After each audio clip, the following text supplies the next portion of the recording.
Lord William Regal is officially done with AEW. I think he probably still has a few days or a month or so. I think he has till the end of the year actually left on his contract. But he has been written off of the show. He did his little goodbye pre-tape promo with Tony Schiavone this past week. And, of course, did the stretcher job for MJF. And they had to write him off of the show. He's done. He will be going back to WWE. Rumors were floating around about this, and then the big angle with MJF kind of sent up red flags. Why is Regal turning on the Blackpool Combat Club suddenly?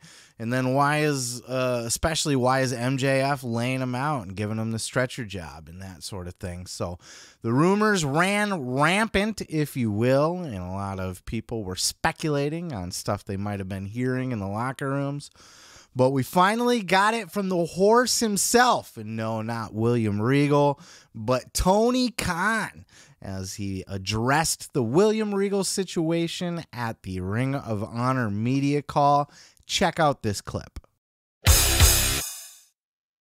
Question about the status of William Regal in AEW and also in Ring of Honor, where he's helped us out. William Regal had approached Mega and said that, and it was all very legitimate, valid stuff. Basically, he's got a son who works in another wrestling promotion, and he really wanted us at the end of the year when we had the option to renew his contract. He was asking that we would not nothing bad. We're having a great time working together, but that this is an opportunity for him to go back and work in these really golden years of his career with his son and do things he likes to do, coaching, and he's got friends that he would like to go back and coach with. And it's a very complex situation for AEW because he's a huge part of what we're doing on screen, and we really value him. And there's multiple storylines that he's involved in at this point. And as we were going to Toronto that week, obviously I had a lot on my mind. And we had this really long, good talk, and it was very positive. And he really had, I think, good intentions, I'd like to say, for why he wanted to go back. And it made a lot of sense to me that he would want to work with his son and be with his son. And he said to me, honestly, and it made sense, given where you're sitting right now, does it make sense to you that I would want to go back and be with my son? And at that point where I was sitting, yeah, it really did make a lot of sense to me. And frankly, the last thing I wanted to do at that moment was prevent any parent and any child, any son from being together. As I was sitting on a park bench at the Mayo Clinic in Jacksonville, while my mom was sleeping inside and recovering from a major operation. Listen, sunshine, I'm sure a man in your current position can try to understand or be sympathetic for a man in my position, as I am in my older age and I don't have a lot of time left to spend with my son. And I'm sure you could be sensitive to the fact that I would love to spend some more time with my son. And that's it. That's all it was. And that was a horrible, horrible impression. Don't even fucking try it in the comments with me on that. I already know it sucks. But that's basically the conversation that happened, right? And then we got a little more detail on this with Bryan Alvarez on Wrestling Observer Radio, giving us kind of the deets on how is this even possible? What the fuck kind of contract did Regal sign? A 9-month contract? Check out this clip. The WWE side was that he had an out. And the AEW side essentially was saying nothing, except he was probably going back to WWE very, very soon. So, the thing that confused me for a long time, and it still kind of confuses me, is he signed, I don't know when he actually signed, but it was announced that he signed and he debuted it was like March or April. And so that's where a lot of this confusion came from, where it was like, well, did he have an out or did he sign a short-term deal? And if he signed a short-term deal, like, how did he know to sign a 9-month deal? And I still don't have the answers to these questions. What I think has happened is, in March, he signed a 1-year deal with a 2-year option, and he, Tony could have picked up the 2-year option in March, but Regal wanted to go. And because of everything Tony said, not only did Tony agree to let him go, but it appears that Tony, for all of these reasons, decided, hey, if you want to go now, let's do it. And he's letting him go now, which I think would be prior to even the 1-year contract expiring. So I think that's what's going on. Look, if this is the reason that Regal wants to go, he wants to go spend time with his son, and Triple H is supposedly one of his best friends, and, you know, that's his passion. He would have never left NXT WWE if it weren't for Vince just making random bullshit cuts, and that one really hurt Triple H. It cut the legs out from underneath NXT completely. And, you know, this is righting one of the wrongs of the wrestling universe right now.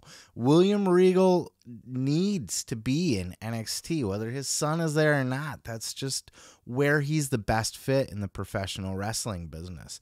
And, you know, look, his time in AEW, I'm sure he had a lot of fun. He got to hang out with some people that, you know, he was close with throughout his wrestling career, people that he was friendly with, and I'm sure he had a lot of fun. He got to be on TV again, you know, instead of just being in the general manager mode where he's just coming out and giving news and announcing War Games matches and that sort of thing. It's still a horrible British accent. My God. I don't even know what that is. It's not even British. It's like super villain or something. Well, he is a villain, so fuck him. Fuck you, too. Sorry, that was a step too far. I apologize for that. And, you know, like people like EC3 is out there saying, oh, I have inside knowledge that William Regal completely regretted signing with AEW and Tony Khan's childish or childish people in charge or something to that effect. EC3 is kind of being a douchebag lately. That whole control your narrative faction, to be honest with you, even like the Braun Strowman when he was over there, Adam Shearer, you know, and you know, we're hearing things now. It's a sidebar, but he's kind of being a douchebag and just wants to kind of get his face out there and, you know, be controversial. I don't know that I believe that. Maybe there was an offhand comment. I'm sure, you know, Regal's an old school carny, so I'm sure that, you know, there were elements of AEW that were amateurish and laughable to him. But, you know, hopefully he was the good veteran that he was and kind of tried to help in that regard. And, you know, there was also word that, you know, people just don't like to listen in AEW. And all of that can be taken into consideration, but I tend to not believe that because he got to hang out with his friends. He was there with Moxley and Claudio and Danielson and fucking got to work with some of the young guys like Yuta. And I'm sure he worked with like a Daniel Garcia because he was closely working with the Combat Club, the Big Black Cock, the BBC. And there was, you know, William Regal, I'm sure, you know, had his hand in a lot of things in AEW while he was there. Hopefully a lot of guys had the opportunity to sit under his learning tree. And I tend to believe he had to have had fun. Like, why wouldn't he been? He's hanging out with cool people. He's not responsible for anything. He just gets to show up, have fun, be on TV, do cool angles. He got to put over MJF like $1 million, have that great promo exchange with with MJF, right? Like, for the short time he was in AEW, he had a pretty solid run. I'd say it's a very good run for, you know, the short time he was in, and it was like a territory, pop in, pop out. We're bringing in William Regal for a run, and he came in, and I thought he did a great job. I'm sure he had a good time, and I'm sure he liked being there, but look, his heart's with NXT. His best friend, or one of his best friends, is Triple H. His son's there now, which, by the way, have you seen his son work? Oh, man, it makes my dick hard. It really does. Not that he's a sexy man. I mean, he's handsome and all, but it's more like the wrestling. This man can fucking wrestle you. You know what I mean? I love a good wrestler. He's got that technical prowess that his dad had, and he just needs the help with the psychology and, you know, the finer points of wrestling and putting it all together. And, you know, with William Regal going back to WWE, I'm sure I believe he has a 1-year non-compete clause as far as on air. So I don't even think he can come out and be the general manager, to be honest with you. So he's going to be strictly behind the scenes, but he is free to go back to WWE, I think, immediately, like right away. Belief is that he will be signing there as of January 1st or whenever, as soon as the new year comes around. We'll shortly hear that he's been picked back up by WWE, and it's good. This is good for the wrestling world. Maybe not as good for AEW, and it's never a good look when you have people jumping ship back to WWE, especially when they ask to get out of their contract.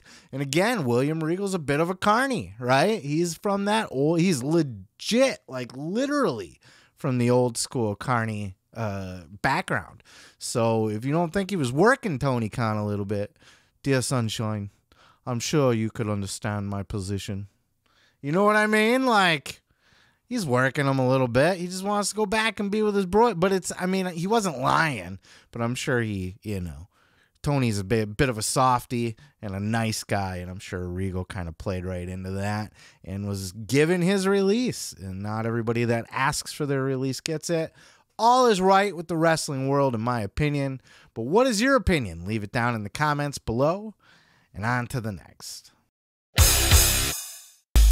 Hey, thanks for checking out that clip. Don't forget to check out other clips here on the channel. And while you're there, throw a like, throw a subscribe. And don't forget to check out full episodes each and every Sunday of the Pro Wrestling Podcast.